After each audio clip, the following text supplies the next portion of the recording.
What's up, everyone? It is Literary Souls today, yes, and we have a little bit to talk about. I just got done with Brave New World, and I'll have to admit, I'm confused. It confused me. The ending was interesting. What's up, Fogwin? Hello, Boba. But yeah, I just got done with Brave New World. First time reading it, and it was not what I was expecting. I know I said that about 1984, but both of these books, like, the ending surprised me. Cause in this one, you don't really get like an ending. It just kind of falls off, and I'm just like, wait, is that it? That was kind of my first reaction. What's up, Jared? How are you doing today? How's everyone doing on this fine Saturday morning? Yeah, they're both pretty unique. And reading them back to back was interesting. Oh my goodness. So basically the premise of Brave New World, without giving away too many spoilers, premise is basically we're kind of it's not even a post-apocalyptic world. It's just a world like kind of like our own, where people, like, there's no marriage, there's no like, you don't have children. Children are created in a lab and special, like, chemical processes happen, and then they grow up, and there's these different classifications of humans, and they all go through the state owned school and facility until they become a certain age, and then they're given their assignment in life. And so that's kind of the world that we're in. Is basically you can do whatever the heck you want because you've been conditioned this way. And it was confusing because, like, when you first go in the, like, open the book, you're kind of like just thrown into it. It's just like, oh, what's happening? Who are you and why are we here? That was kind of my thought when I was first opening the book. I was like, what? Wow. Because you just kind of jump into the deep end. You're just like, what was going on? At least to me, that's what it felt like. It felt like I expected it to start out a certain way, and it didn't. But I mean, I think overall still very much enjoyed the book. It was enjoyed is not quite. The book was fine. The book was fine. For being a classic, of course, everyone has their opinions on it, but more or less we kind of go through one person's journey, but we're actually, like, it's different perspectives, which kind of confused me sometimes. But I was also confused when we were doing that with the C.S. Lewis's Space Trilogy, just going through different perspectives. But unlike C.S. Lewis, it kind of narrows down the perspectives to like 4, maybe 5 people. It's very, gosh, the dystopian. Yeah, it's dystopian, and anything that kind of rocks the boat is seen as intrigue. Like our modern day what we would consider moral isn't there. There's no, like, our morality as we know it is not there. Huxley, humans are grown inside bottles and then conditioned in a totalitarian surveillance state. You know what clause is actively working towards? Yes. Yeah, it's very totalitarianism. Everyone belongs to everyone. Individuality is not seen as good. You belong to the state and the state belongs to you, kind of thing. But it's supposed to be in the future because, like, the Bible and then Shakespeare and other things are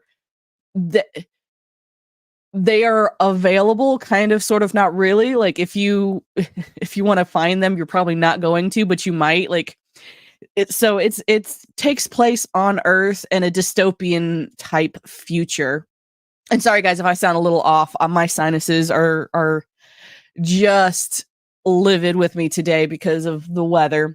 And also, I think I forgot to ask, how's everyone doing in the chat? I know I just kind of dove right in, but Brave New World just kind of confused me. It was very much you just kind of dive on in anyway, and so I just did what the book did. I just dove on in. Um, but we have a few other things to also discuss today, but I definitely want to talk a little bit more about Brave New World because for when it was written, which let me try and remember when it was written. I think it was published in like 35? No. Salty, you probably know when it was published. Da, da, da, da, da, da. Brave New World publication date. Doing pretty good. That's good, Boba. 1932. I was off by a couple years. 1932.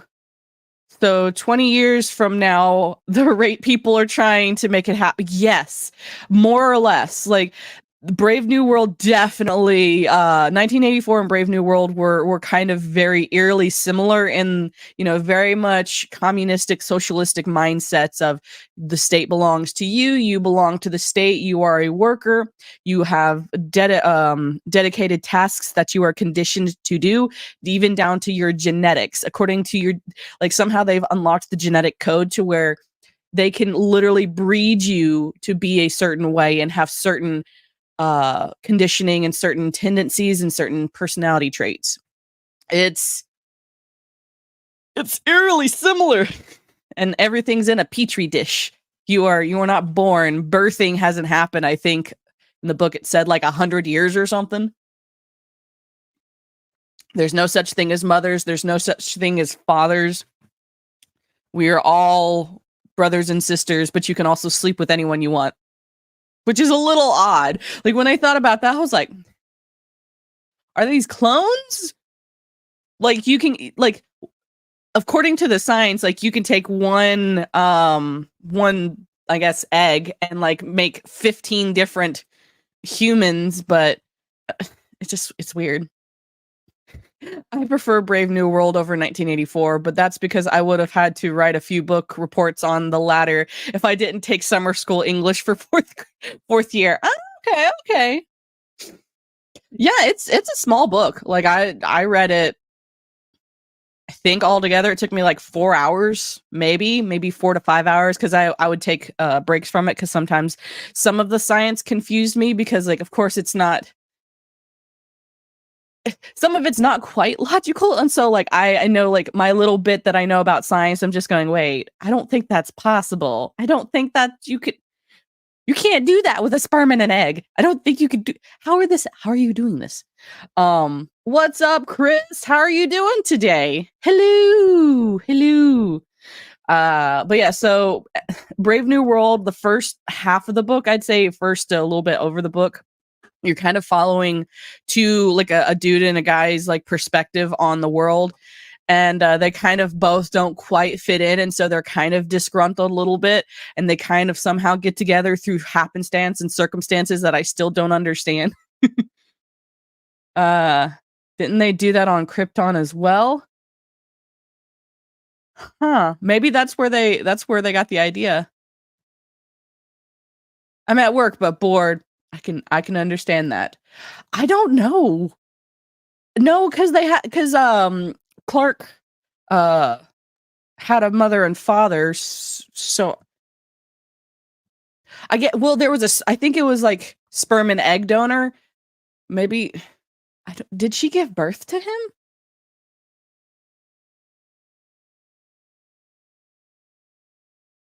Someone needs to look up how Kal-El was conceived.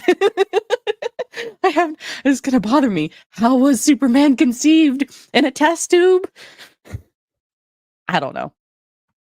Yeah, that's kind of how humans are made, which so the moral standards that they have in that world, like I said, you belong to the state belongs to you. There's no such thing as mothers and fathers. You are raised in the state, you're conditioned by the state, and then you do your job, you take drugs to make you happy. Like every single person there is a druggie, and they're emotionally stinted in their growth because, oh, something doesn't feel good, I take the drug called Soma and everything's good now. At least Zack Snyder version, he was natural. All others were from a lab. Oh, okay. Hmm. Okay. I didn't know that. I probably actually did and just forgot. Hmm. So yeah, maybe that's where they got the idea for Krypton is kind of like the from Brave New World. Hmm. Something to consider. Something to consider. But yeah, so we follow this guy and this girl who are kind of not quite fitting in the mold that they should be, and they're we see their perspective. They're kind of disgruntled. It's like, oh, I don't like this. And then sort of after that, we kind of meet these new characters who definitely don't fit in. They aren't from the civilization because there's like a reservation of primitives is what they call them.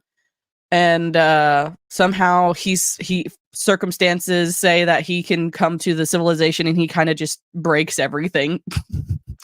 But not really. In the end, he kind of goes insane, but you don't really know what happens to him in the end. He becomes kind of the main character towards the end of the book, but you don't know what happens. I assume he just went insane and jumped off a cliff. That's kind of the end of the book. You're just like, wait, what? He's talking to this person and then he walks away.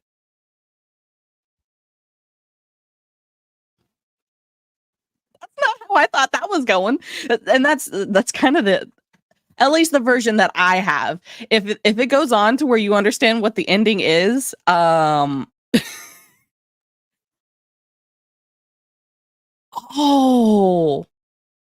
hold on.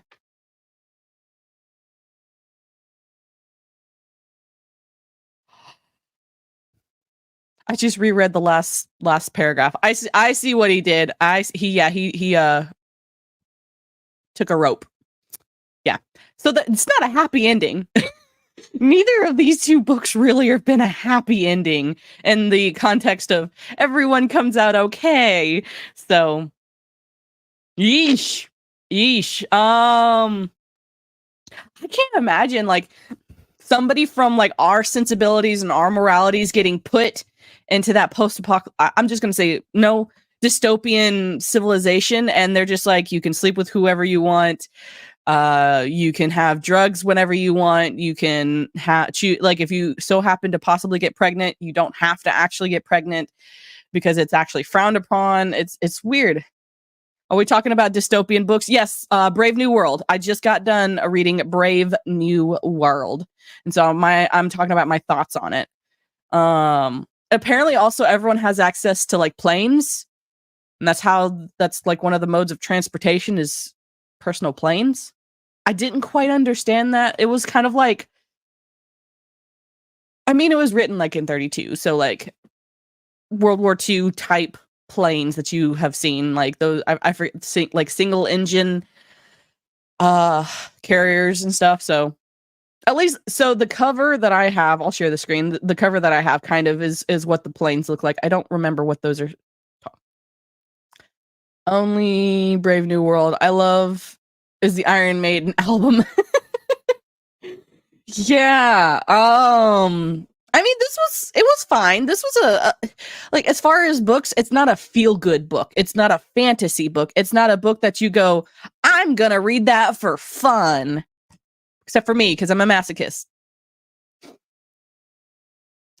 I really have to figure that out. Why that's a thing. Anyway, that's for my therapist to talk about. But yeah, overall, like, it's a classic. I recommend reading it because it's very relevant. Some of the ideas and the thought process. What's up? Yes, I know. It's weird. I'm weird. It's fine. How you doing, millennial? Yes, I will eventually talk to my therapist about that. But yeah, I like some of the moralities in this book are kind of like what's going on in the world today, like you can sleep with whoever you want. You don't have consequences for actions. If you feel bad, if you feel sad, you can take drugs and it makes you feel better. Like, I don't know about y'all, but that seems kind of relevant. You're not allowed to have your fifis hurt, or if you do, like, if you actually have your feelings hurt, you're seen as the one who should have known better, instead of the other people talking about you. Like, oh, I guess they somehow messed up your petri dish when you came, or when you were created in the lab. Like, those kind of jabs, kind of like, wait a second. How do you know somebody could have dropped alcohol in your petri dish? What was the nurse doing? Or whatever they're called. I guess I'm going to call them nurses because yes. But apparently also you can travel like from Britain to America in a couple days through the single engine plane. They never talked about when they stopped. They never talked about like how it worked. I was confused. I was like, wait a minute. How do we get from point A to point B? How does flight work? What? Let me, it's basically enslavement to your base desires. There's a reason why self-control was considered a virtue. Yes. Hi, Wicked. Actually, in this world, like, self-control is not a virtue. It's considered immoral to have self-control, which is weird. Like, you eat whatever you want. You sleep whenever, like, well, you have to go to work because that's kind of the state makes you go to work. Oh God, Amanda's here. That's right. Oh, before I forget, tomorrow, 4 p.m. Central Standard Time, 5 p.m. Eastern Standard Time, on Wicked Virtues channel, we will be doing Unplugged with Wicked and Mando. And boy, do we have a list of topics to talk about this week. And it's crazy, all of the things that we're going to be talking about. So don't miss that tomorrow, 4 p.m. Central Standard Time. Unplugged with Wicked and Mando. All right. Yeah. So any of our morality that we like have, it's reversed in this world. Like having multiple sexual partners is seen as a good thing. It's seen as being highly moral, highly good. If you try and stick with one person, you are seen as an outcast. You are seen as somebody who something's wrong with you. If you only have feelings for one person and you want to stick with that person, like, you should go get another partner because something's wrong with you.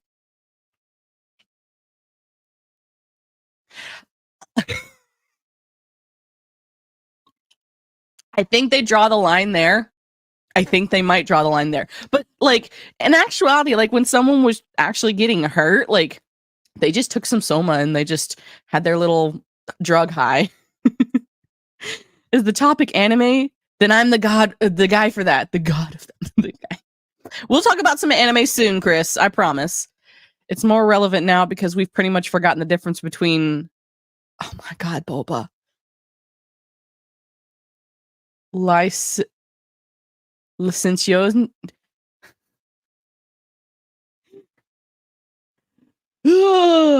I'm gonna get it. I'm gonna get it, guys. Licentiosness? Did I say that right? I feel I probably said that wrong. But why? You need to like in the chat type out how to like phonetically or phonetically pronounce the word. For liberty, the term liberty has become so perverted. Yes. That's what it in this dystopian license is the root word. So licentiousness.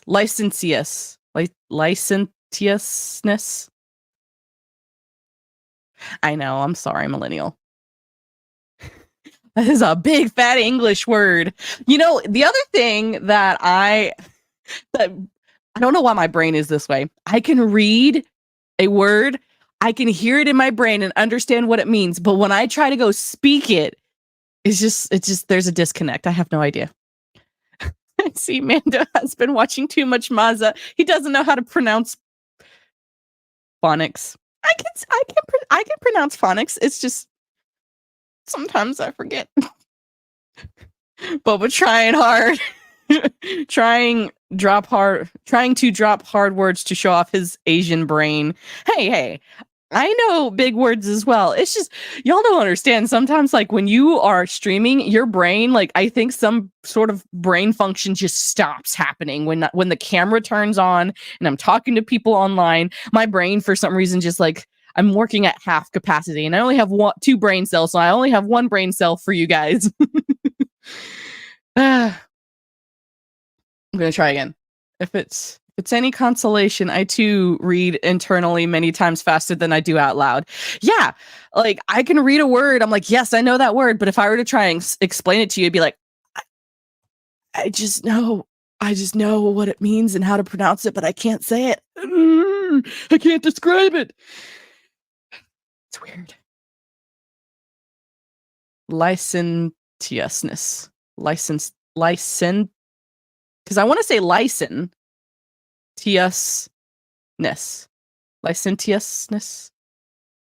I think that's right. Either way, a license. It basically means a license to use the term liberty. Yep. Okay. I have a degree. I swear. I really worked hard. Licentiousness. Okay, that T was getting me up. Okay. English with Mando.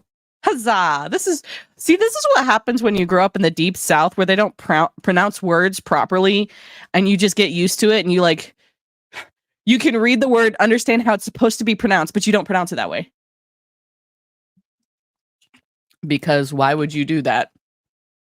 Why do you want to speak the English language correctly? She's been to college, guys. She's been to college. I have a degree. The degree is useless, but it's a degree nonetheless. Well, it's not useless. I worked really hard for it. Anyway, how many of you guys in chat have read Brave New World? I have a degree, promise. Roman, has anyone seen my liver? I may have left it in an Uber. Roman of the Empire. Dude, I had a friend of mine that was supposed to say hi and give you a hug, but he didn't know who you were, and he didn't ask me to explain who you were, but I was trying to give you a hug in Vegas, even though I wasn't there. I hope you had a blast, and we will send out an APB for your liver. I derailed this whole this with one word. Read it. I'm living it. I have read it, but it's been a few years. I recommend reading it again. It took me like 4 hours, Boba. 4 hours altogether. It's a little hard for me to like wrap my brain around sometimes, but what? Didn't know who I am? I'm shocked. I was too. I was like, you don't know him? Like, what did you tell me? I had to in school, but that has been a long while ago. Yeah, they switched out Brave New World for a different book in my high school, so I actually never had to read it in high school. I wish they would have, though. It's a small book. I would have when I like in high school, like my reading level was freaking amazing, and I used to consume books, and now I read like a book a week. Sad. I do have some friends. Smile a while. I'm looking at you, even though you might not be in the chat, who probably eats like a book a day. I have friends who read like a book a day, and it makes me jealous. But you know what? I have a life. I have other responsibilities, and I can't read all the time. But I should probably just watch less videos on YouTube. Dang. There's my excuse. Okay. But I wonder why they switched it out. They switched it out for a book called Kite Runner, The Kite Runner, which is a really good book, but I wish we would have read both, because this would have been nothing for me to read. And I was in AP English, so like it would have been nothing compared to some of the books we were reading. Yeah, it was weird because like I did read Animal Farm. We read The Kite Runner. What else did we read?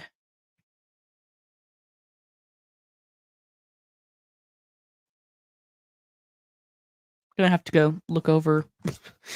Gotta go back to work. See ya. Bye, Chris. Thank you for stopping by. I appreciate it. Yeah, I'll have to ask a couple of my classmates from high school, see what we all read, because they'll remember better than I do, because some of them still live in the hometown because they never left.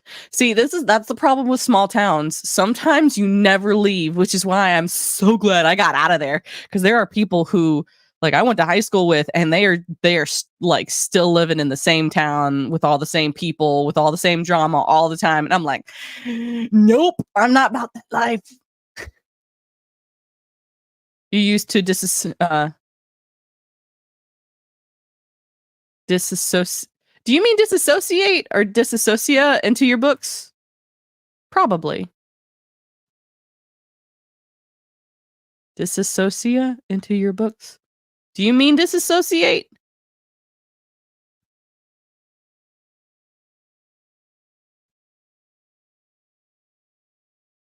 I assume they mean something similar, but yes, I used to or dissect? No.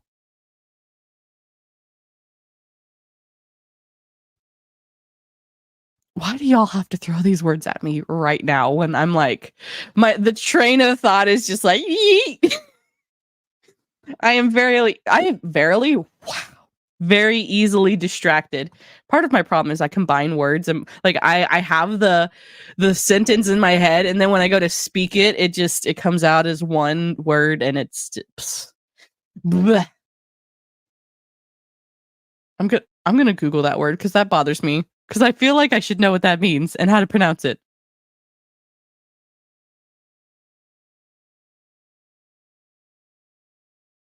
You did mean to say disassociate, because that's not a word. Just Googled it.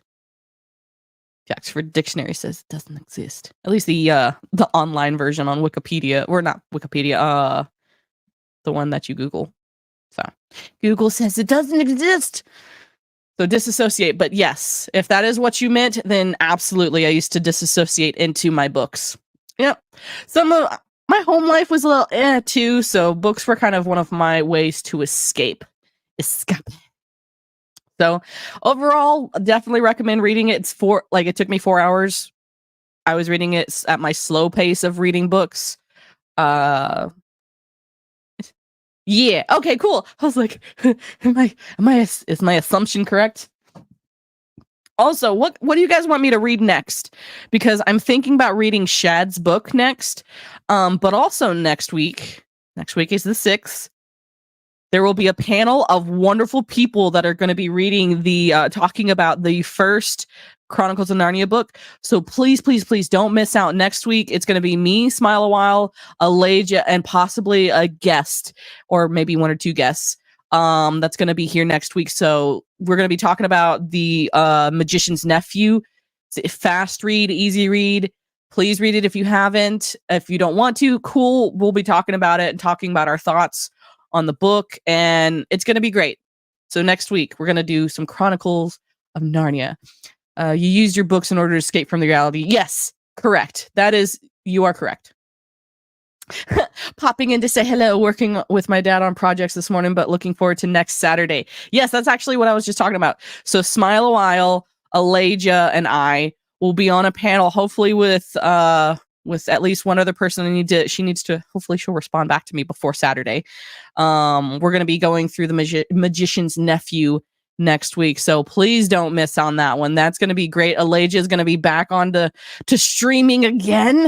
It's going to be one of her first streams back since her honeymoon. It's going to be great. We're excited to have her back on the channel. It's been a while.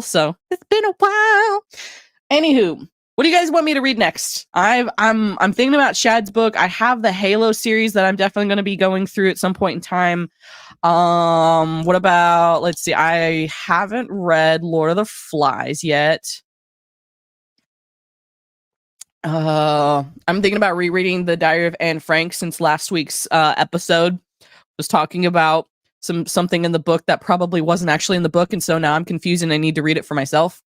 So we can talk about The Diary of Anne Frank. What do you guys want? What would you like me to read and talk about? Because I actually do kind of want to. I don't know if that might take me a little over a week.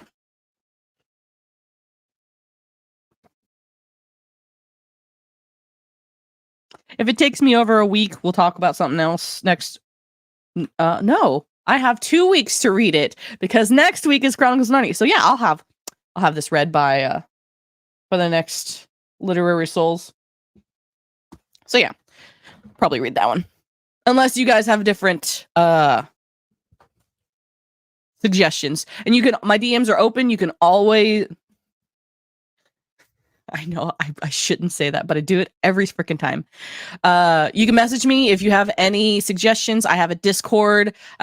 You can always suggest books in my Discord or on Twitter. I'm on Instagram, Twitter, on lots of other social media platforms. I can't remember. I'm on Rumble even. I'm on Kick, Twitch, all of the things. So yep. So our next topic is also a little bit more on the academic side because I saw this and I was like, ew, interesting. And I know Jordan Peterson's kind of a controversial figure, but I thought this was fun. A little bit more academic feeling. And yeah, I found it on Daily Wire, but I found it someplace else before I found it on Daily Wire. So, Dr. Jordan Peterson blasts academia after paper defending merit rejected for hurtfulness. So, basically, putting this in layman's terms, someone wrote a paper defending merit, and somebody got their fifis hurt. And whoever was grading that paper didn't like it, so their fifis got hurt, and they were just like, nope, I don't like this paper, so reject this, which is dumb. How far down has academia fallen? All right. Daily Wire Plus host Dr. Jordan Peterson condemned those in academia who oppose meritocracy after a paper defending the concept was rejected from multiple scientific journals. Did I say that right? Meritocracy? I think I said that right. Right, Boba? It's almost as if it spoke a little too close to the heart. Meritocracy. Yep, I said that right. The paper entitled In Defense of Merit in Science, which I would like my science to have merit and to actually have the scientific method used. Like, that's one of the things in the world of science that and mathematics is you were supposed to have, as much as possible, an objective view and use the scientific method to decipher if your theory or theories are correct. Unbiased. But hey, everyone's biased these days.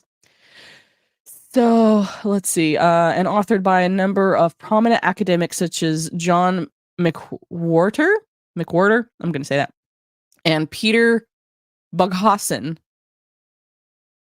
Boghoss, you wrote this, Boghoss? I'm gonna have to like message it, be like, Boss Hog, what are you doing? Contended that modern oh my god. This is what I get. Why am I a masochist? I don't know. Modern post-secondary institutions replaced merit with politically motivated criteria in a manner which threatens the core principles of liberal epistemology. Hey, I can say words. The researchers oppose the ideologies of postmodernism and critical social justice, some proponents of which assert that scientific inquiry is racist and patriarchal, in favor of mediocrity as the ideal mechanism for maximizing scientific advances. Oh, so...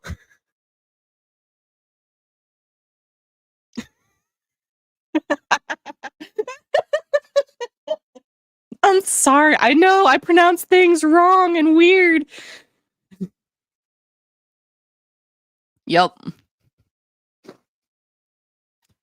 I promise I speak English. I promise. It's just hard sometimes. Oh my god. Okay. So basically, the scientific method is patriarchal and racist. Wow. What's up, Roto? Yeet. Scientific truths are universal and independent of personal attributes of the scientist. Science knows no ethnicity, gender, or religion, the paper noted. In order to achieve a more fair and equitable scientific community, we should strengthen meritocratic. My God, I just said the word a minute ago. Meritocratic practices. It would be unjust and pernicious not to identify and nurture talent wherever it may be found. Holy crap, why can't I read?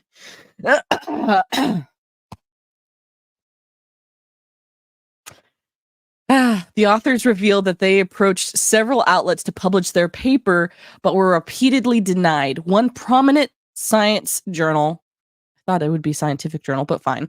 Science journal allowed them to submit the manuscript, but were told to remove the words merit from the title. Wow. Members of the editorial board claim that most readers will immediately associate the term with recent debates over affirmative action in college admissions and said the concept of merit has been widely and legitimately attacked as hollow. So merit doesn't matter. What happened to judge a person by their actions and not the color of their skin? That means you judge them by their merit. Your merit determines how people treat you. Millennial, why? Why do you do this? Why? Now you're encouraging. Where's Americus when you need him? Wow. That makes me upset. Like, what, like, for real, what happened to MLK's dream of having a world where you are judged by the character of you're judged by your character and not your color of the skin? I don't know. Apparently that's not a thing anymore, and people are outright rejecting that now because merit implies that you need to work for it. And in this just participation trophy kind of world, that's not seen as a good thing. Back to Brave New World, self-control was not a good thing. Self-control means that you actually have to work hard for something. Thank you. Facts, Mando. So yeah, reading Brave New World in 1984 has been interesting. All about the labels. Yep. All about them labels. Also, Rudo, I asked earlier, the chat earlier, what you guys think that I should read next. I'm probably gonna read Shad's book next, so that way I can give an honest review on it. But next week, Smile a While, Alaja and I, and possibly another guest, I really hope that she's able to make it. We'll be talking about Chronicles of Narnia, The Magician's Nephew next week. So that panel's gonna be freaking on fire, and I'm so excited. So yeah, just keep that in mind. I have like at least a week or so. Do it. Okay. All right. So I'll read Shad's book next. Okay. The paper was ultimately the paper was ultimately rejected by the editorial board for its purported hurtfulness. These are educated people with I'm sure they have some sort of like degrees from Oxford or Harvard or some sort of like, and they rejected a paper because it's hurtful. Trying to be nice after yesterday already let Americus time me out on Rotos for it. No worries, Fogwind. No worries. I knew I was gonna die fast anyway. So that was fine. Let me see. Hurtfulness. The authors then approached several other scientific journals with informal inquiries about publishing the paper. Efforts which bore outcomes as they described as not encouraging. None of the journals which rejected the paper were mentioned by name. I'm sure I can think of a couple of them that probably rejected it. So you mean to tell me that scientific method is patriarchal and racist, and working based on or getting things based on your merit is patriarchal and racist? So what you're saying is that if you're not a man, you have no way of moving ahead in this field unless we give it to you. That's insulting. Like that's so insulting saying, yeah, we have to lower the bar for you to be able to get in. It's like, no, keep the bar there. Let people rise to the occasion. Don't lower the bar for them. If you have to lower the bar, they just shouldn't be in there anyway. Plain and simple. Like, am I as smart as some other people? No. Should I just get into Oxford because I asked really nicely and I'm a lady? No. I should have to work for it. I should have to earn it. That it makes it mean something to you. If it's just handed to you, like you're not gonna see the value. You're not gonna see the worth in trying hard. If you got into Oxford just because they had a diversity quota they had to meet and you were the last person on the list and it meets the diversity quota, like what kind of message does that send to you? These prestigious colleges are doing this racist crap and diminishing the quality of education that they're giving out because there are people getting into these institutions who have no business getting into these institutions. Like Harvard degrees mean nothing now to a lot of people. Oxford degrees, like systems of education that have been around for hundreds of years, all of a sudden, like you can just get in. Like what? I'm sorry, like you're diminishing the value of the degree. You're diminishing the value of the product you are giving out. Sorry. Sorry if I sound weird. My sinuses are having issues, but it's stupid. Peterson blasted the publications for dismissing the paper. Merit is oppressive. He commented on social media, particularly to those who lack merit. Yeah, if you want to be lazy but you still want to get stuff done, well, sucks to suck. You won't get it. If you don't work hard, you don't get it. It gives you a reason to work hard. If you have a goal that you're trying to achieve, you have to work for it. I want a back surgeon that knows what they're doing, not someone that just checks off the boxes, right? What's going to happen? Somebody got into Harvard, got a law degree. They're a lawyer now, and they actually didn't study any of the law.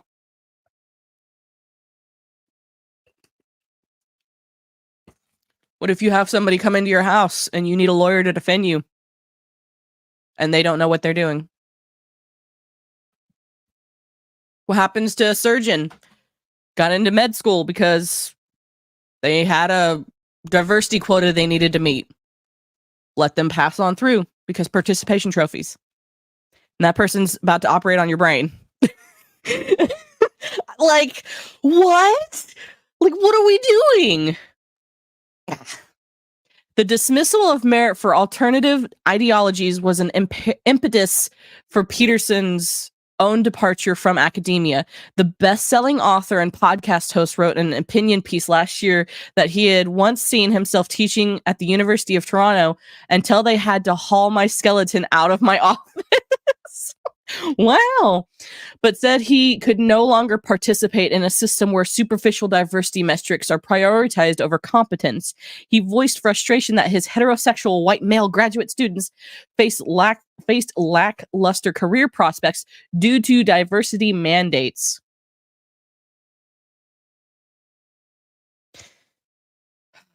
I have so many freaking notifications. Go away.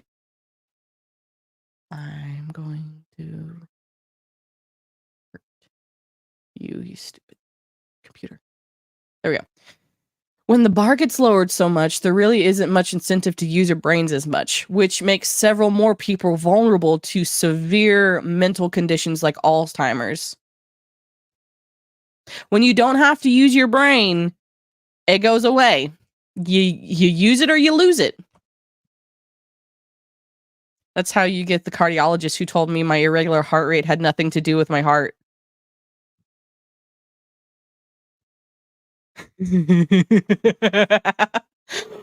Yup.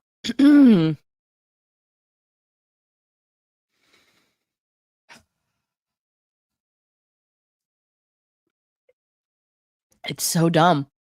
You're putting people in danger. If there's not a standard that people have to meet, they're just not going to try. Like, I don't know if you guys know this person. His name is David Goggins. Y'all should, if you have never heard of him, you should go listen to his story because it's pretty inspiring.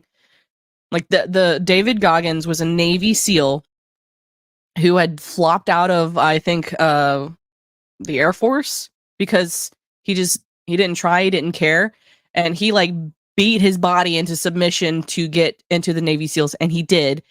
Fabulous story. You guys should check it out. But like stuff like that means like if you get into the Navy SEALs just because you can, like just because you walked into the recruiter's office, you're like, hey, I want to be a Navy SEAL, and they're like, okay, cool. Do I have to meet any requirements? Nope, you're just a Navy SEAL. What happens when that Navy SEAL has to go rescue somebody in Afghanistan?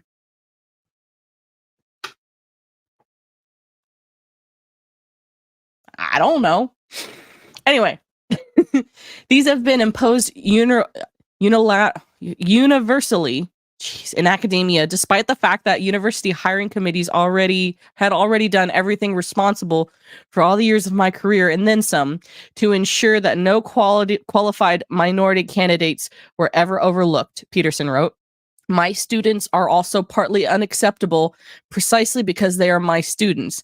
I am academic persona non grata because of my unacceptable philosophical positions, and this isn't just some inconvenience. These facts rendered my job morally untenable. Most academic institutions in the Western world now subscribe to the diversity, equity, and inclusion movement, also known as DEI, which has often been accused of fomenting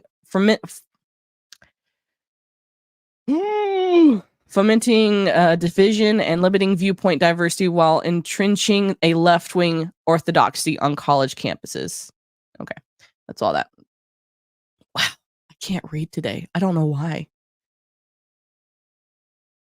Like when you insult people's intelligence to such a drastic extent, it ultimately becomes a self-fulfilling prophecy and they become less intelligent than they would have been with inquisitive minds. If everyone just thinks the same way, like your skin color might be different from mine, but if you think the same way I do, that's not diversity. It's not. Diversity of thought is the most important thing in a healthy academic atmosphere. And in any community, like our fellowship, our community that we have, diversity of thought is what keeps everybody, like, iron sharpens iron. Like, if I have a different opinion and I have to explain that to you, it makes my opinion stronger if I win the argument. And it makes me have to think, why do I think the way I do? Why do I believe this thing the way I do? Why do I talk about the things the way they do? Like, if I have to actually sit and think about why I'm telling you, you should read Brave New World. You should read Brave New World. Why? Because it's a good book. Did you read it? So diversity of thought, in my opinion, is the actual true diversity. So let's see. There was another thing. I figured we're gonna switch over to a lot more light-hearted topic. It's gonna be very fast. Hold on, I'm about to see that comment. StreamYard's is being laggy today. I don't know why. It's kind of why I hate Googling things so much now. It's because I haven't truly acquired knowledge. I just regurgitated that which I looked up with a prompt. Yeah. Yeah, I don't like having to do that either, but you can't know everything. All right. Anakin Skywalker. Any of you who play Fortnite know what I'm about to talk about. That's why this is going to be really fast, but it's going to be funny. Because in all actuality, I thought Anakin was already in Star Wars or in Fortnite. I thought his skin was already there. And so like I was like, wait a second, what? Like we have Darth Vader, who is Anakin Skywalker. Yes, I know. And now we're gonna get I thought his skin was already in there. I'm probably wrong, but I really thought I killed them. I killed them all. That's exactly what a lot of Fortnite people are going to do. They're going to get the Anakin skin and they're going to be like, come here, younglings. And it's going to be amazing. And I'm all here for it. Anakin Skywalker comes to Fortnite for Star Wars Experience. So May the 4th, Star Wars Day. They're going to do this. Huh. Hide the younglings. Anakin Skywalker is coming to Fortnite alongside the unspecified Star Wars Experience. I mean, Darth Vader is in the game, so technically. Okay, that's what I thought. So Darth Vader definitely was in the game, but I don't, Rey and Finn, I'm gonna have an aneurysm.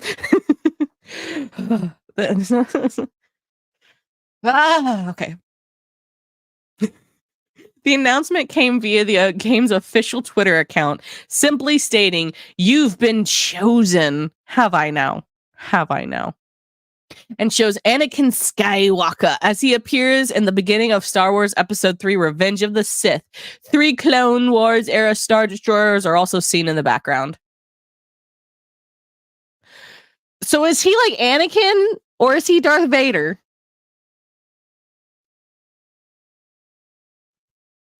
Yes, Fogwin.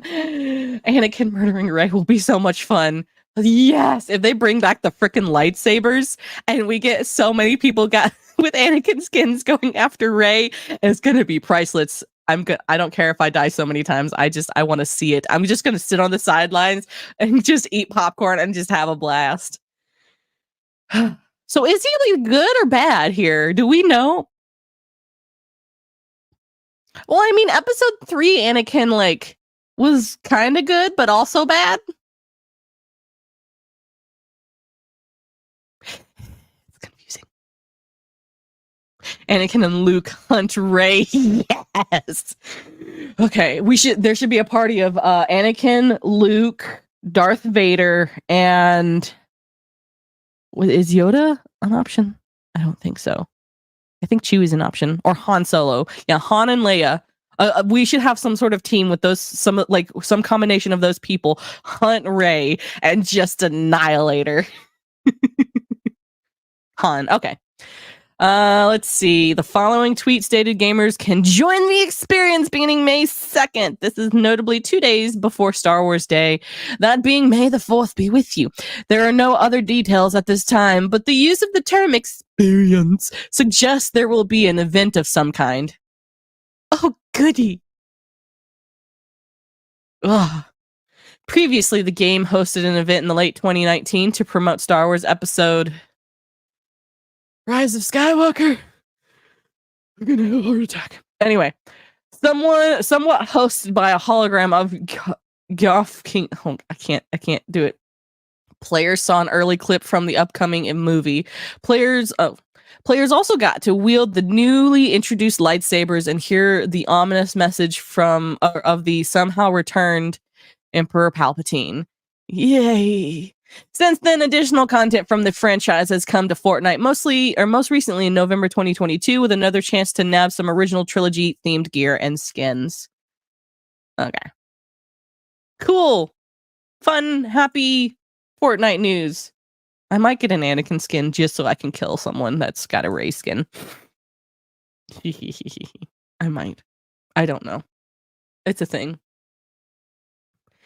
It's a thing. Okay. Let's talk about more. We'll talk about this one.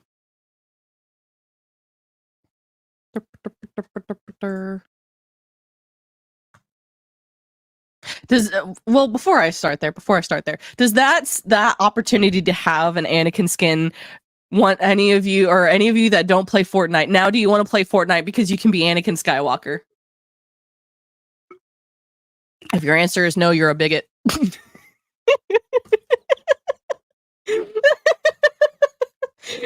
I'm kidding. If you don't play Fortnite, you don't have to. It's cancer. You're a better person for it.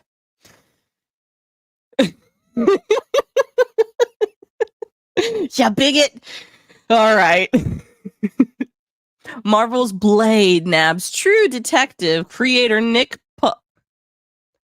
Why? Why? For writing duties exclusive. What's up, Southern Katie? You're just hoping they bring back the Mando skin. You know what, Jared? Why you gotta call me out like that? I am. I really hope they bring the Mandalorian skin because that would be the only reason that I would ever play Fortnite like more than I do already. Already play with the cancerous Dead by Daylight. Howdy, howdy. How you doing, lovely lady? So today we're talking we're going to talk a little bit more about Marvel. So I'm going to try and pronounce this. I'm sorry, and I'm not trying to cuss. Pizzolatto? Pizzolatto? Did I say that right? We're going to just say Nick. Oh my. If they freaking ruin Blade, it's going to be everything's going to Marvel's going to go down even further. Let's see. Nick Pizza, I'm just going to say Nick Pizza, has gone Marvel. The creator of the acclaimed crime anthology True Detective is working on Blade, Marvel Studios' vampire thriller starring... Why are the names so hard? Why? Ali. We're just going to say Ali. Prince Ali. The development marks a True Detective reunion as Ali starred in season 3 of Pizza's HBO show. Blade is batting its wings toward a late May start of production in Atlanta when Jan, who helmed the pilot of HBO's boundary-pushing horror series Lovecrafty Country, in the director's chair. My God, why can't I read these? Doing good. Hubby decided we were watching Harry Potter again. Okay, I'm all down with that. 99.9% chance Dizzy will screw up Blade. Probably. But I didn't watch a lot of true crime, but what I did watch, I liked. The feature is casting up and most recently added rising Scream queen Mia Goth to the call sheet. Delroy Lindo is also on the roster. I don't watch horror, so I don't know who they are. Blade currently has a script by Michael Starbury, who earned an Emmy nomination for penning an episode of Ava DuVernay's drama When They See Us. Sources say Pizza is working off Starbury's draft and has been keyboarding for a few weeks now. Ew. Blade not rated R is already... Oh, that's right, it's not rated R. Me too. He started with Prisoner of Azkaban. He's seen the first two several times, and it's one of our favorites. Ooh, yes. Prisoner of Azkaban's a good one. See,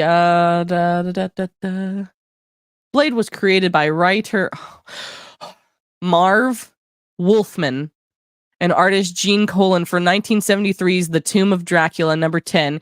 He is a half-mortal, half-immortal who hunts vampires in order to avenge his mother, who was killed by a vampire as she gave birth to him. He previously got the big screen treatment with a trio of horror action thrillers from New Line in the early 2000s that starred Wesley Snipes. It was actually really good. Marvel has set a release date of September 6, 2024 for Blade, so next year. Pizza was a novelist and short story writer before transitioning to screenwriting and became a known name thanks to True Detective, the acclaimed crime series that airs on HBO. The first season starred Matthew McConaughey and Woody Harrelson and became a water cooler show that had audiences at the edge of their seats thanks to a dark and mysterious tone, deep character work, and strong acting. Ali led the third season that was set in the Ozarks and earned an Emmy nomination for his performance. Pizza is also working on a new version of the classic Western, The Maleficent 7. I do. I know what that is. It's a series take on the concept of which the writer explored when he co-wrote an all-star movie remake in 2016 starring Denzel Washington, Chris Pratt, and Ethan Hawke. Who's excited for that? I've not heard a whole lot of hype about it, if we're being honest. I've heard most people are probably not going to watch it. I'm not sure. because like horror is not really my thing, but I really, really liked Blade. Like, especially in the Spider-Man, the Amazing Spider-Man cartoons in the 90s. Like when Blade would make an appearance, that was always freaking phenomenal. Like one of my favorite times in the 90s Spider-Man cartoon. Him and Craven the Hunter were always two recurring characters that I really enjoyed. Morbius first season was good. The rest of yeah. Okay. Hmm. Yeah. I hope it's good. I do like I do genuinely hope things are good. I don't like always crapping on bad things. That's why I'm trying to read other books that I'm enjoying or trying to, trying to enjoy. It's just they're doing the Craven live action. Oh, okay. Not sure I'm wanting to see what he does to Blade or the Maleficent 7. Yeah. Or Magnificent. Sorry. I don't know why I thought there was an L in there. Magnificent 7. It also doesn't help that I'm like, my nose is stuffy. So I sound even weirder than normal. Yeah, I heard about the Craven. I didn't get to see Morbius, but I heard not great things about it. So I might try and watch it for myself and see my thoughts on it. Because Morbius was one of my favorite characters as well during the 90s. Him, Craven, and Blade. I always thought it was funny, like when Spider-Man and Blade would like go at it, and they're like, "I'm doing the right thing. No, I'm doing the right thing. No, I'm doing the right thing." And it's always funny. I always thought it was funny. Da, da, da, da. So, funny article that we're gonna. I just want to tear apart this because yes, because why the heck not? Um, y'all are gonna laugh when I pull up this article. I saw it and I was just like, wait, I need to talk about it. I need to talk about it. Virginia Soul Smith wants parents to have the fat talk with their kids. I'm gonna let that sink in for a second. The fat talk with their children. Kind of like the sex talk, but for fatties. Huh. The Fat Talk author on parenting and how anti-fat bias shows up in your family life.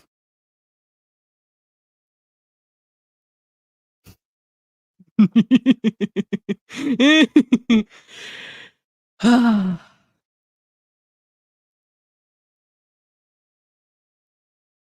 coming for your kids, guys. They're coming for your kids. Virginia Soul Smith. What a name. Soul. Wants every parent to talk about fat with their kids. And no, this does not mean she wants them to count calories and read labels. The writer actually encourages parents to do the opposite in her new book, Fat Talking: Parents in the Age of Diet Culture. Can we just get back to real science already? This feeling so for fact stuff got old fast. Yup.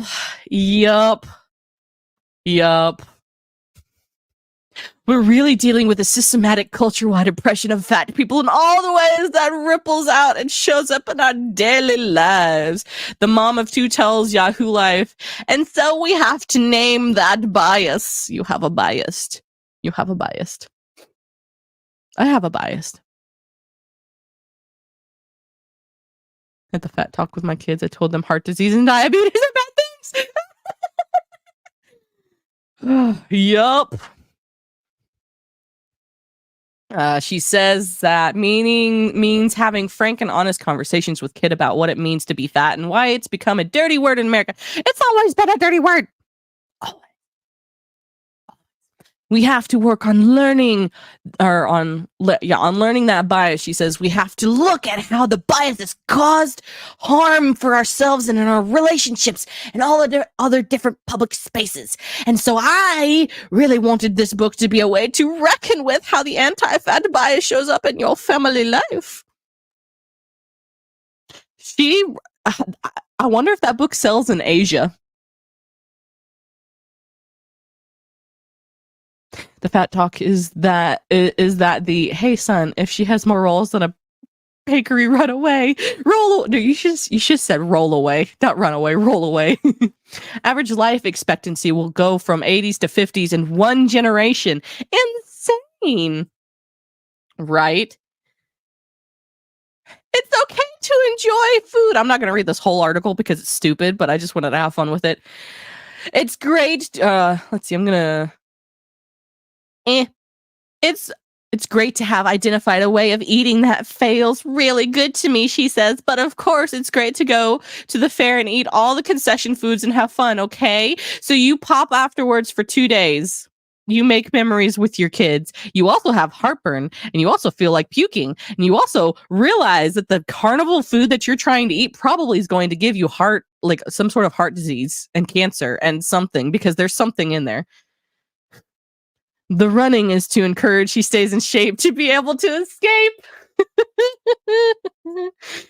Yeah, it's okay to enjoy food just like you're enjoying everything else. In moderation. That self-control that we talked about in Brave New World. Self-control is a bad thing, Katie. So it's a bad thing. Self-control is a bad thing. Wow. Isn't it crazy reading Brave New World and looking at some of these articles and you go, huh, they're using these books as instruction manuals instead of a cautionary tale.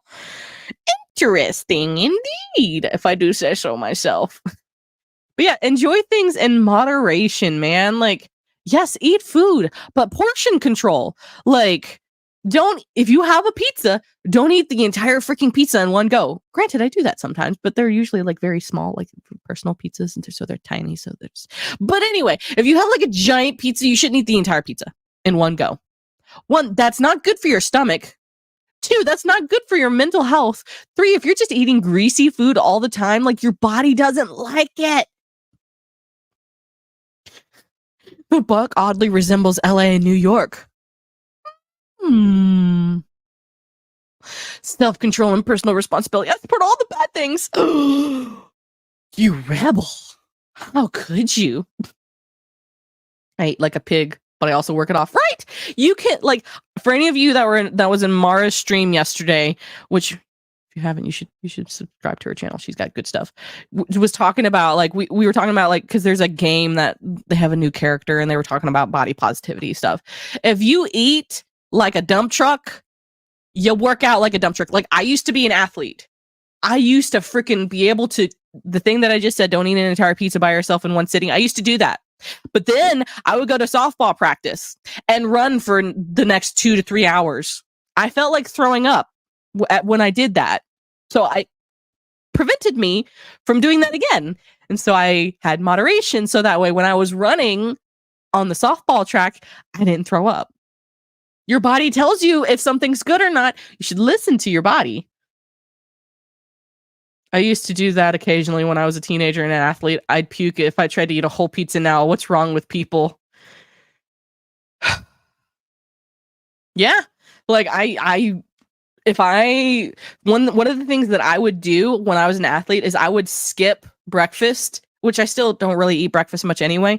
And eat like enough food for lunch that it was ridiculous. Some of the football players probably didn't eat as much as I did when I was playing softball. They probably did, and then like that gave me enough time for it to digest, and then I wouldn't eat anything before softball practice. So like my lunch was the only meal I would eat. So that way by the time softball practice happened, I wouldn't puke my brains out. But also, I can't do that. I can't eat like a truckload of food and then go run 10 miles. Like, I can't do that anymore. I kind of wish I could sometimes. I wish I could run 10 miles. I'm going to talk to my friend about training for a 5K soon. Sometimes I miss running. My knees don't miss running, but I miss running. I still don't eat breakfast often too. LO needed that load up before scrimmage. Yep. Yeah, bodybuilders do it all the time. They go through cutting and they go through bulking. They go through phases where they like completely like cut out as many calories as they can, or they're just stocking up on the calories. Like, it's what like athletes know this. You can't just eat everything and do nothing and then expect your body to be okay. Like the amount of pressure you're putting on your skeletal system, your frame, like your bones can't take that. Like there are people who are so overweight that their legs break under their own weight. That's not healthy. That's not okay. But hey, we're gonna just be over here, and we're just gonna have fun. But also being too skinny is also not great. Moderation, balance. Skinniest guy I knew growing up ate enormous amounts of food. Went with him to IHOP one night. He ordered 6 different meals and ate it all. Yeah, some people when you're young, you have a high metabolism, so you can do that. I bet you now that he's a little bit older, I don't think he can do that anymore. Like your body can't do stuff like that. It's not meant to do things like that. It's not meant to eat enough food for a football team with one person. But anyway, racism in gaming. I'm just kidding. Racism in gaming. We're gonna talk about. Only 2 pictures. I was thinking we could talk a little bit about some J.R.R. Tolkien, because there's a new book coming out about him. We'll talk about it. I'm not gonna go too much into detail with it because like we already talk a lot about Tolkien. I could put on weight until I hit my 40s. Or I couldn't put on weight until I hit my 40s. Yeah, there are people like that. All right, see the sketches of J.R.R. Tolkien used to build Middle-earth. Here's an exclusive look at the new book, The Art of the Lord of the Rings by J.R.R. Tolkien. Basically, they're compiling a bunch of his art stuff and putting it into a book. So he didn't technically write it. So this is Moria, which looks cool. This gives us a glimpse into when Tolkien was writing The Lord of the Rings, what he actually was picturing in his head. Moria Gate. It's a giant thing. How did Tolkien create The Lord of the Rings? The simple answer is he wrote it. He sat down in a chair in 37 and spent more than a dozen years working on what remains a masterwork of fantasy literature and a genius stroke of immersive world building. The more complicated answer is that in addition to writing the story, he drew it. Hi, Smile. Yes, I'm still live. I'm still going to be live for at least another 20 minutes or so, I think. So basically, he's got a lot of drawings that he did when he was writing The Lord of the Rings and The Hobbit. And so they're going to compile a book showing, like a picture book showing all of his sketches and stuff. Still can't gain weight. Scales are my nemesis. Doctors view being too thin the same way they view being overweight. They're equally unhealthy. Yes.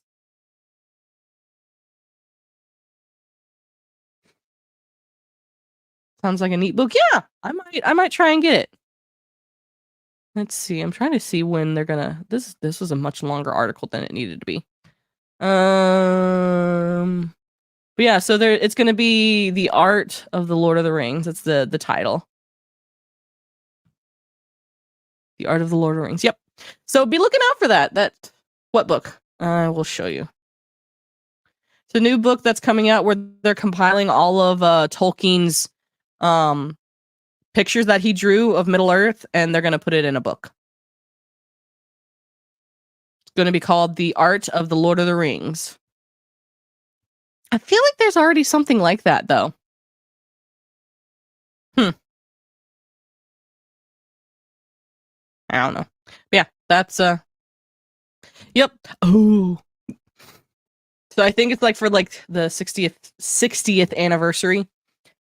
Sorry, my sinuses are just bothering me today. But yeah, I think I might get it if it's. I mean, I don't see why not. I'm just kind of like, part of me is hesitant because I think that Amazon is probably going to get some sort of money out of this, and I don't want them to. I want them to suffer and beg for money like they should. They should be on their hands and knees to the Lord of the Rings fandom and say, "We are sorry. Please take us back. We will do the right thing." Well, they just released a tome of his work with the hand drawings in it, and Barnes Noble for like $160. And we're broke writing bad fiction, fan fiction, so now they need to release something that can actually sell. Yup.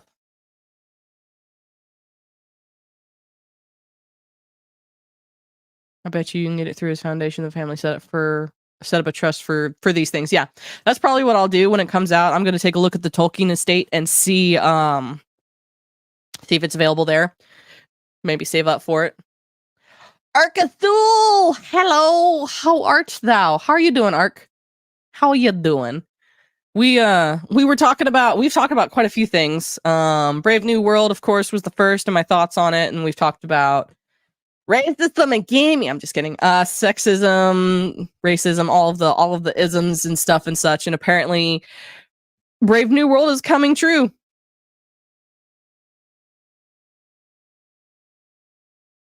I mean, I knew Ark was a girl, but dang, why you gotta call her out? Call her out like that? Her Ark.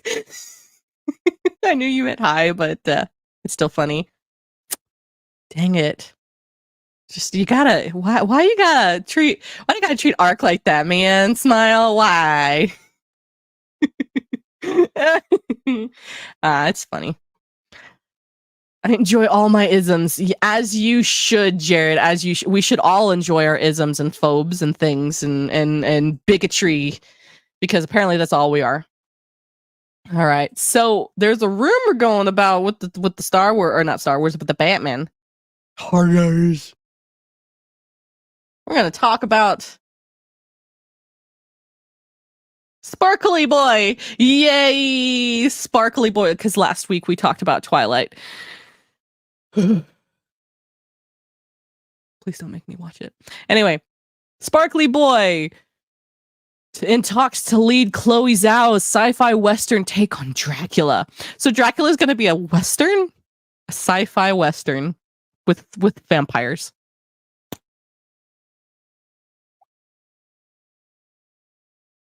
Hold on.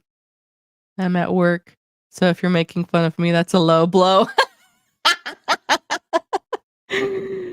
Ark, we all know you love it. We all know you're a masochist. So western sci-fi with Dracula, with Sparkly Boy. He just can't get away from it. He can't get away from the vampires. He just can't. War of the Rohirrim trailer will drop soon. Finger crossed. Ooh, yes! I'm excited.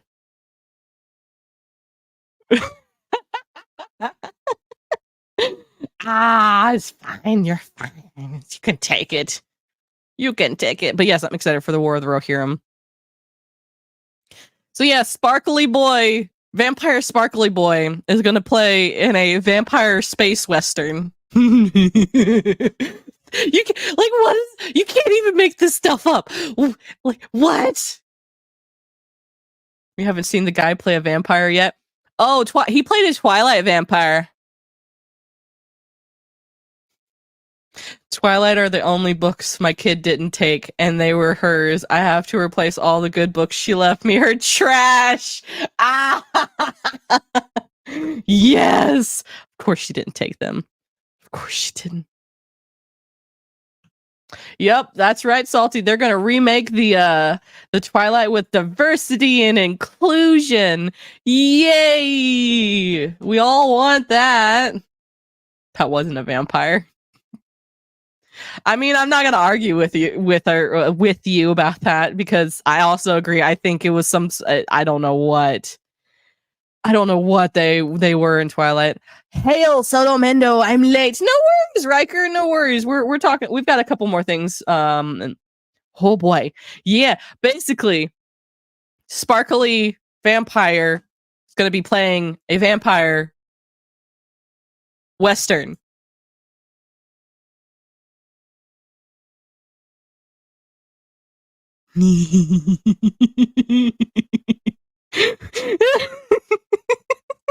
Let's see. Aren't vampires inclusive? Do they care what they eat, or do they? I don't think they care what they eat. Yeah, it's gonna be amazing, y'all. It's gonna be freaking awesome. Okay, according to new and oddly thematic casting rumor, Robert Pattinson, twinkly, sparkly man, may take a detour from his time as the Dark Knight to return to his blood-sucking roots. Yeah, he's never, ever going to live that down, and I hope he doesn't because, man, they should have paid him a lot. I want to race this vampire movie now. Right now. Same. Not as Twilight sparkling Edward Cullen, but rather the prototypical vampire himself, Dracula. Ta-da. That image he just looks so happy to be alive. The vampires will only eat white males because #privilege. You're right. Announced in 2021 and set to be helmed by Eternals director Chloe Zhao. Zhao, whatever. I don't care about how her name's pronounced. If diversity was really the goal, they do faithful adaptations of Anne Rice. Yep. Universal Studio. Did they misspelled Universal. Bounding into comics. You failed. Okay. Universal Studios' upcoming take on Bram Stoker's gothic horror novel will reportedly tell a futuristic sci-fi western story, whereas its titular protagonist waking up in the 21st century. Wow. That's just... I'm a huge fan of the book, Zhao told Variety. I'm sure she is. And I wanted to see what essence I could find in Dracula and then be able to reimagine this really beloved character I love so much. Reimagine Dracula. That makes sense. That makes sense. So glad I'm not the only one who spell checks the media idiots. So she has read Dracula. That explains her directing style, because if any of you have seen The Eternals, God bless your soul if you have. I have not, and I refuse. It was boring and dead. It was like zombies walking around. So this is perfect for her. Dead people walking around. Chloe's singular lens shines a light on stories of the overlooked and misunderstood. Oh my God. To throw things. Added Universal President Peter Kramer. We are thrilled to be working with her as she reimagines one of the most iconic outsider characters ever created. Dracula. He's going to be a sympathetic villain. Aww. Though developments on the project have remained entirely mum in the 2 years since its announcement, it seems Zhao and Universal may be making progress on its casting. Sparkling right off Lionsgate's recent announcement that a television reboot of the multi-billion-dollar Twilight franchise is in the works. Noted film analyst and scooper Daniel Richman has reported that Pattinson is in talks to play Dracula's lead role. Oh, doesn't he just look sparkly and wonderful? Vampires are more living than her writing talent. Yes, Jared, agreed. He'll never live that down. No. Given that Pattinson is still on track to reprise his low role as Bruce Wayne in the Batman Part 2, should this rumor actually come to fruition, it will be interesting to see what effects the actor's schedule will have on the production of these two Batty outings. Oh my Batty! As of this writing, Zhao's Dracula is still in development and currently has no timeline for its release. Sympathetic only works if he misses his puppy. Sympathetic only works if he massacres everybody because of a puppy. John Wick. I still need to see John Wick 4. I'm very sad that I haven't seen it yet. One day. But all right. The final thing. And I know most of you probably won't care about it. And Smile, I know you hated this book. We read it together. But I am just going to look at this through the lens of me liking the story and liking the books, because I am just excited about it. And I don't care if everybody hates it. Pee Wee Herman is more manly than Pattinson. You know, he had a good role when he was in Harry Potter. He died quickly. He should have just been the Harry Potter guy. He should have just been Cedric. But no, he had to go play a sparkly vampire. And that role never left him. Ever. He can never live it down. And he should never live it down. Because he actually played a sparkly boy.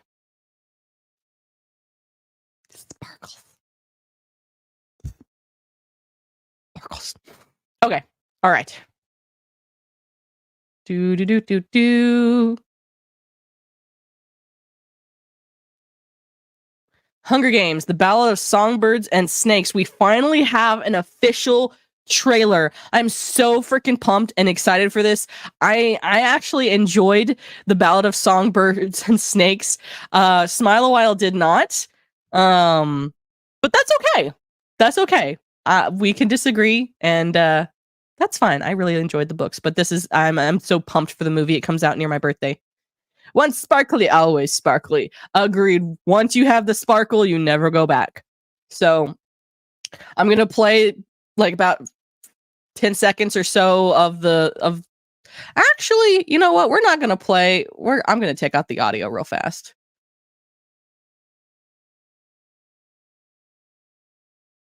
Objectively, the Hunger Games is not a masterpiece. But personally, I still really enjoy the story, so. Did we finally get to the first female action star back? No. No, it is not her. The first and only female action star known in existence is not there. Whatever shall we do without the Jennifer Lawrence? Whatever shall we do? I don't know. So we're gonna do... Okay. Yeah, Charlie. No Jennifer Lawrence. Hallelujah. But yeah, I know, Smile, you don't like it, but I really like it. I really like the Hunger Games. The books, movies were meh. I know Jennifer Lawrence is the only and the bestest and most amazing woman actor in existence. And she did a good portrayal. Her acting skills during the movies were okay, in my opinion. Were they best? No, but they were okay. So, yes, we're gonna play the trailer, and hopefully I don't get claimed again, but we all know I'm gonna get claimed. We just know it. That's just the game. I have not read Wheel of Time yet, Jared. That's on my list. I will put that on my my reading list. She's the only woman actor. Yes, Smile. Didn't you know? She's the only, like, she's the bestest ever, and she's the first of everything. She's always, yes. So, all right. So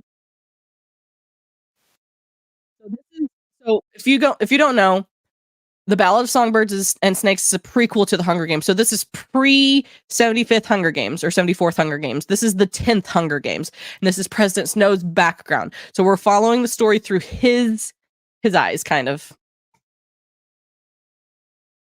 There was no one leaning trans in the book, but I could see them making the other kid who he rescues from the arena trans kid and his tribute being his first love because inclusion. I agree, Smile. And the Capitol song being sung all the time. Yeah. So this last phrase is being read by like the President Snow that we know.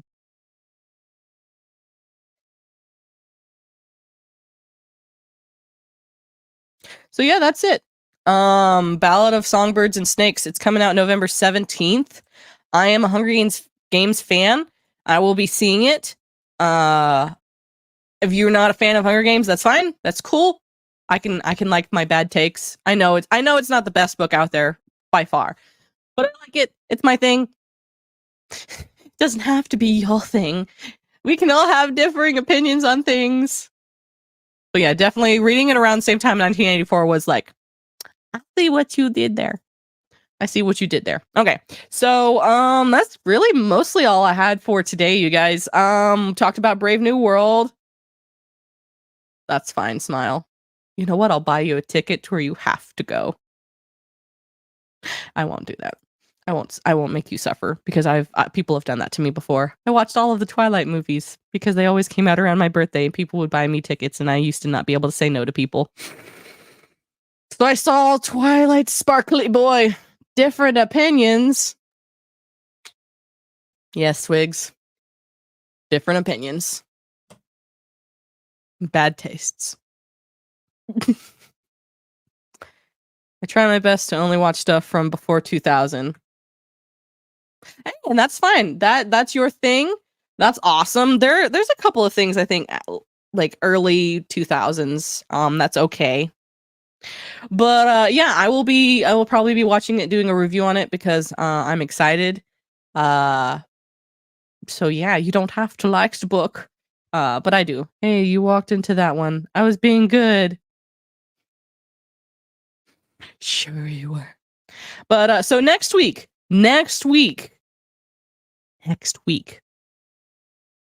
Smile a While, Elijah, and a possible special guest and I be talking about The Magician's Nephew next week. Don't miss out. It's gonna be freaking amazing. Elijah is coming back onto the stream. It's gonna be one of her first streams that she's on back. So I want to make sure she is welcomed warmly, and it's great to have her back on the channel. She's part of the reason we started this, the Literary Souls to begin with. So I'm excited. Smile and Elijah and I are gonna have fun. It's gonna be great. Yes, I am also so excited. Smile. But so yeah, next week. It's always fun to see Elijah. Yes, Jared. I am so excited to see Elijah again. Y'all have no idea. Getting to be able to talk with her. She's also excited for it. She's excited to get back into the streaming swing of things. So yeah, let's make sure we give her a warm welcome next week. And yeah, I'm excited. And then after that, I will probably be doing a review on Shad's book, Shadow of the Conqueror. I'm excited to read that book as well and give it my awesome original thoughts on it. I'm probably going to just say it's good because for some reason that's just my go-to.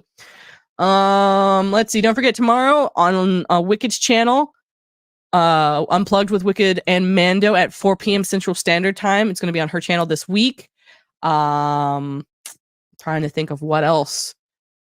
I might be doing a couple of other things here and there this week. Who knows? But I hope that you guys have a great weekend. Have a wonderful rest of your day. And I think this is where we're going to call it.